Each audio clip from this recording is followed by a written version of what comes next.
పితృపక్షాలు చేయడం వల్ల జరిగేది ఇదే. ప్రతి ఏడాది పితృపక్షాలు 15 రోజుల పాటు జరుపుకోవడం ఆనవాయితీగా వస్తోంది. పూర్వీకులకు పితృదేవతలను స్మరించేందుకు, నివాళి అర్పించేందుకు, శ్రాద్ధ కర్మలను నిర్వహించి తర్పణాలు విడిచేందుకు అనువైన సమయంగా భావిస్తారు.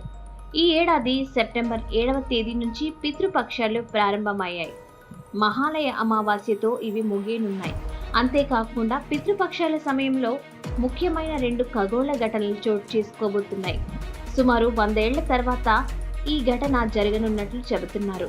అదేంటంటే ఈ ఏడాది పితృపక్షాలు గ్రహణంతో ప్రారంభమై గ్రహణంతోనే ముగియనున్నాయి. అంటే సెప్టెంబర్ 7వ తేదీన చంద్రగ్రహణం ప్రారంభమై సెప్టెంబర్ 21వ తేదీన సంభవించబోయే సూర్యగ్రహణం రోజున ముగియనున్నాయి. ఈ పితృపక్షాల సమయం పూర్వీకుల ఆశీస్సుల కోసం, అలాగే పితృదేవతలను సంతృప్తిపరిచేందుకు అనుకూలమైన సమయం.